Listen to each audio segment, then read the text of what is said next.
You are an amazing hennapreneur. You value your client's experience. You pay attention to every little detail in their designs. You've worked really hard to build a reputation around your business that you're proud of. So when you receive negative feedback from a client, you start to feel that sinking feeling in your stomach. Now what? Well, that's what we're chatting about today. Welcome to the Hennapreneur Podcast, the exclusive podcast of its kind, dedicated to giving you an honest look at the realities of making a living as a henna professional.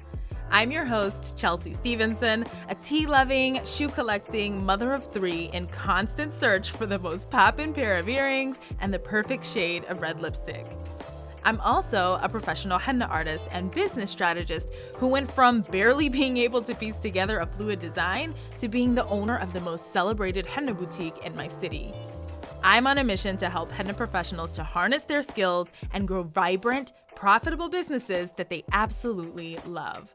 If you want to make more money with your art, you are definitely in the right place. Let's get to it. Hey, hennapreneurs. So today I want to talk to you about what happens when you receive a complaint from a client. This is something that's, it's one of those things that we hope that it's never going to happen to us. And you actually may go quite a while inside of your business before you receive your first complaint. And so I think in that instance, it actually feels even more, earth shattering because you have this, this long-standing experience of having happy customers and happy clients. So when someone comes through and, sends you that email or sends you that text or DM where they're expressing that they did not have a good experience and they're, giving you this complaint, it can be incredibly demoralizing. And you can, almost be like shaken by the fact that someone wasn't thrilled with what you provided them. And so I want to talk to you guys a little bit about how you can better work through receiving client complaints. I want to chat with you a little bit today about, and give you a little bit of insight, of course, about what my own system is, my own thought processes are as it relates to receiving negative feedback, because I hate to point it out and I hate to spoil this for you, but it's inevitable. You can be the greatest artist on the face of the earth. You can have all of the best business practices in place, but the bottom line is that you were not born to make everyone on the earth happy. And so it is absolutely inevitable and completely to be expected that at some point you are going to receive negative feedback from a client. You are going to receive that complaint. And when that happens, you need to know how to handle that. And you need to know how to do that in a way that allows you to feel confident as well. Today, I want to share with you three different ways that I like to approach this particular type of situation. So the first is that I want you to take inventory of that situation. Okay. So here is where you need to gather as much information as possible without projecting any feelings into the equation, okay? I get it. When you receive a complaint or you receive negative feedback, you're likely feeling a lot of different emotions. You may be hurt. You may be frustrated. You may be kicking yourself thinking, man, I should have, I shouldn't have accepted that booking, or I knew it. And you may even feel angry, right? There's times where there's anger even that is birthed from, receiving negative feedback. And especially in those cases where you do feel like perhaps you over-delivered and this person was ungrateful or whatever the circumstance may be. But oftentimes you have some combination of these sorts of emotions when you initially receive that feedback or that complaint. And so I'm going to ask for you when you're working through that you acknowledge those emotions, but that you put them aside. You have to put them aside. You, of course, you as the business owner, you need to try to be as objective as possible about what has occurred. You already know your own perspective. Acknowledge that perspective. You might even take a moment to write something out about it, to journal about it, what your experience was, what the feelings that you're having around this, this appointment or this client, or around the feedback that was received. You could journal, you can speak with a friend, you can pop into the hennapreneur community and chat about it. Acknowledge your emotions, get them out of your body, and then leave them there for a moment. Because you need to be objective. You need to also consider what your client is feeling. Just like you're having all of these emotions, she's likely experiencing a number of, low and also strong emotions. Most people don't go out of their way to make a complaint to a business. And especially as it relates to small businesses, most people won't take the time. Now, of course, there's that type of individual who just complains about anything and everything in life. And we're not talking about that person. The truth is, most of the time, people will, in order not to inconvenience themselves and just to save themselves the hassle, they won't even provide you with feedback. They'll just be angry about what happened, or they'll be, unsatisfied with what happened and with the experience that they had, and they won't talk to you because most people are non-confrontational. Instead, what they'll do is take those complaints and share them with their friends, or share them with their family, or share them with other people inside of your community. And the fact that this person has reached out to you and given you this feedback, that tells you a lot about the strength of the emotions that she is experiencing. And whatever it is that she shares with you, I want to encourage you to listen. And listen openly, right? Listen, not wanting to formulate a response. Listen to gather information. Okay. So you're going to gather information about what, of course, the experience that she had, the feelings that she had, but more importantly, I want you to gather as much information around what that complaint is specifically. Perhaps she's complaining because not enough people were seen. You went to an event booking for her and she was expecting that you would be able to, complete designs for 25 people and you only got to 15. Okay. That's a legitimate complaint. What was going on in that situation? Gather as much information. Was that, you were working through each guest, but the guests were not coming up to the table to actually sit and get their henna done? Was it an issue of you had an expectation that there were going to be a certain number of guests and there were not? Was it an expectation around how large the designs were going to be or how intricate the designs were going to be? And then when you got there, there were more people, which required for you to either maintain the size of the pieces that you guys had discussed or make them smaller in order to address everyone who was present. Take the emotions out and look at the situation for what it is. Perhaps you receive a complaint from someone who's saying, hey, I didn't get a good stain. Okay, gather information about that. Well, what did aftercare look like? How long did the paste stay on her skin? Did she remove it earlier? Did she wash her hands to take the paste off, or did she scrape it off, or did she use oil to remove it? At what point did she expose her hands to water next? How long ago did she take that picture even? How old was this henna in this photo that you're sending me, for example? So you have so much opportunity to gather information. This is where you need to do it. Very early on, okay? So process your emotions, set them aside, then gather whatever feedback your client has for you and start to go on like detective hunt. Here is where you want to gather as much detail as possible, because once you've gathered all of that information, okay, then you really are going to come in and you're going to, again, aim to be as objective as possible, where you're going to look at that situation and find, where was there something that was done wrong or that could have been done better? And perhaps that's on your side or perhaps that's on their side.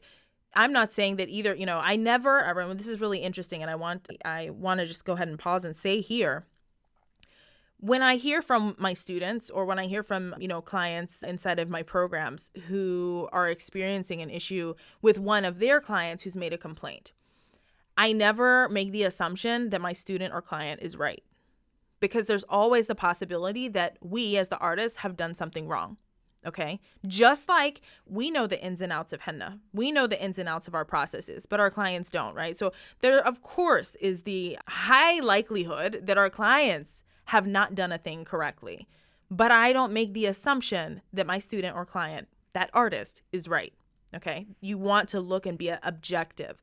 And so once you've seen, you've sat down with the facts, if you will, of the situation, then you're going to make a decision. Okay, this is your second step. You need to make a decision. So this is your business. You're the boss. You get to choose how you're going to respond to this complaint. That may be that, perhaps you are going to offer them a discount on their next book service. Perhaps you're going to offer them a refund for the service that they paid for and were unhappy with. Perhaps you're going to choose to do nothing and say, listen, this is what it is, and there's nothing that I can offer you, but I'm happy to provide you some additional educational resources or whatever, or I'm happy to point you back to whatever, line in our agreement or whatever that looks like. Perhaps you're not going to offer them anything but information that affirms what you're doing, right? The decision that you're making. Perhaps in the instance of, a client complaint that turns perhaps inappropriate even, you might make the decision that you're going to part ways with that person entirely, where you're not going to allow for them to book with you in the future. This is all up to you. This is all up to you. What's most important is that when you make that decision, you need to own it. Okay? And so for me, I like to take inventory of, what happened there and make that decision. But in making that decision, part of my thought process is, okay, what's the potential aftermath of this as well? Because there's always collateral.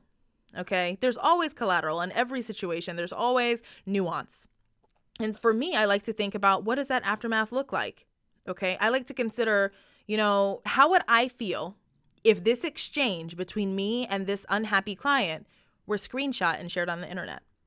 Would I feel comfortable with the things that I said? Would I feel comfortable with how I responded to, the things that were said to me? How would I feel about how I carried myself inside of this interaction?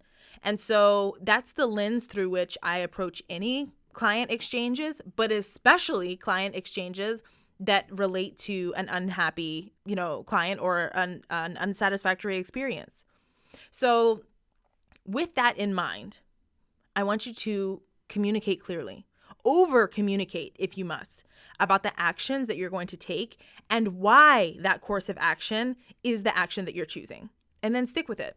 So you've made your decision and you're going to communicate that to them. Okay, this is what I can offer you, or perhaps you're not offering anything. This is where I'd like to redirect you, or I'd like to call your attention to, this piece of information or this expectation that was set prior. And so this is where we're going from here on out. This is why I'm choosing to do this.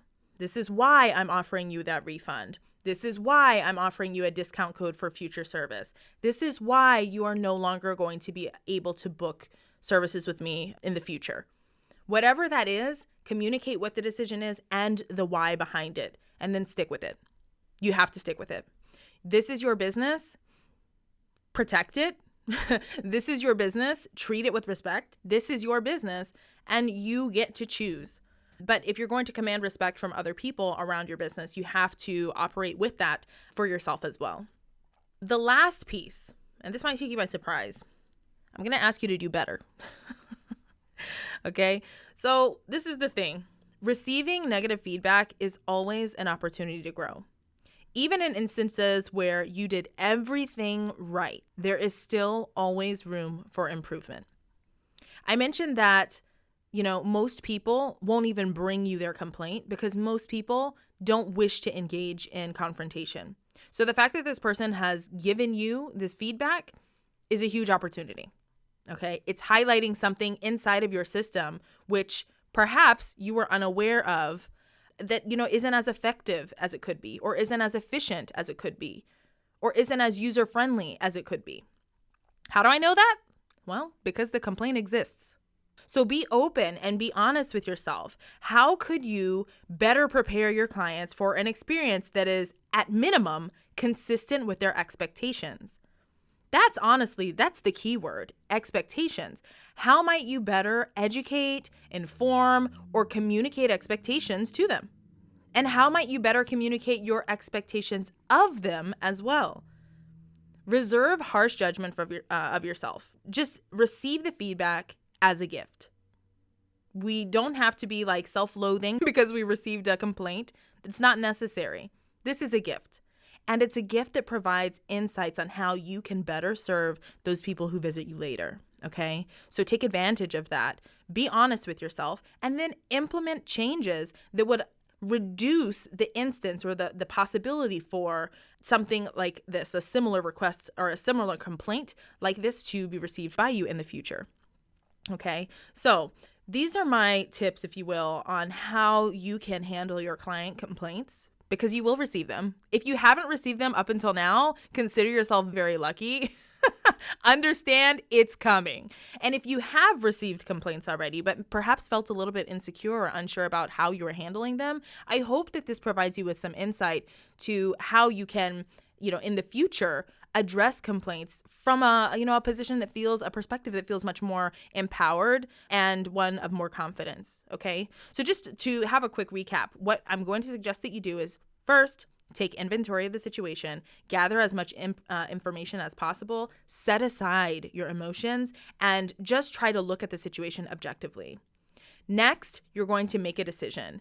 You are the boss here. You get to choose what happens next. So whatever that is, whatever that's going to look like, make a decision, determine what course of action you're going to take, communicate that course of action clearly to your client, and then stick with it because you need to. And then finally, your third piece of advice is do better. Take the feedback, whether you agree with it or not, take the feedback and assess how you can minimize the opportunity for similar feedback to be received. Where is there a hole that you can plug? Where is there a gap that you can fill? Where is there an opportunity for you to better educate, inform, and communicate expectations with your clients so that when they have their henna experience with you, at minimum, their expectations are met? Because of course, we're going to aim to go above and beyond, but at minimum, their expectations are met. Okay. So with those three pieces of advice in mind, I want to encourage you to be gentle with yourself also. Receiving negative feedback is not a representation of you. It's not, it doesn't say anything about you. It doesn't mean that you're a failure. It doesn't mean that you've done anything wrong necessarily. Not to say that there may not have been things that you did wrong inside of that exchange that caused, a righteous complaint. But it doesn't say that you are wrong in running your business or that you're not cut out for this or any of that. What's important is for you to provide yourself with the space, with the grace, with the permission to just accept the feedback that you received and harness it to make you better and to make your business better so that you can better service clients moving forward. Okay. With that said, if you are someone who has had a client experience like this, where you've received a complaint and maybe you felt like you handled it like a boss, or perhaps you had an experience and you thought, oh my gosh, I have no idea how to handle this, and you feel like you handled it perhaps in not the greatest of ways, or maybe you're dealing with this right now. Like maybe you recently received a complaint from a client and are still trying to navigate and figure out how you're going to handle it. If so, look, all of those situations apply. Come jump inside of the conversation we're having in the Hennapreneur community, where we're talking all about client complaints and how you can better navigate them. You can get some feedback from other artists. You can share your own experiences. And of course, I'll be there to offer a little insight from my perspective as well. If you're not already a member of the community, you can find us at hennapreneur.com/community. We'd be happy to have you there. All right. With that, I'll see you guys next time. Bye for now. I've got a serious question for you, Hennapreneur. Are you ready to stop playing small with your art and to take your business to the next level already? Are you tired of feeling like you're doing it all to grow your business, but you just aren't seeing the results and the success that you're looking for? Perhaps you've got clients here and there, but you know inside that your potential expands far beyond what your business is generating today. You may know that you're a solid artist, but you can't seem to crack the code on the business side of things, and you may find yourself wondering, what gives? If any of this sounds like you, listen up, because I've got some really great news for you. I've got a free on-demand masterclass called 5-Figure Foundations, where I'll teach you my framework for how to build a profitable henna business. During the masterclass, you'll learn things like how to position your henna business for success, even if you don't have any background in practical business management. You're going to learn the critical steps you need to take in order to get your budding business started off right, or to correct the broken one that's burning you out. You're going to learn why you need systems, not feelings, to make more money and to expand your business. We're going to get real clear, real fast about how you're likely getting in your own way right now and how you can remove the frustrations that are holding you back. I'm also going to share my tried and true framework for establishing a profitable, sustainable business. And I'm going to tell you all about how my students are continuing to grow their businesses and celebrating some pretty big wins in the process, even through those everyday challenges that you might expect, like juggling work and home life, and even those massive challenges that you might have never seen coming, like navigating a pandemic while being a business owner. At the end of the masterclass, you'll no longer be in the dark. You'll know exactly what to do and what to avoid to build a solid foundation for your own profitable henna business as well. To register for the masterclass and to watch it instantly on demand, visit hennapreneur.com/foundations.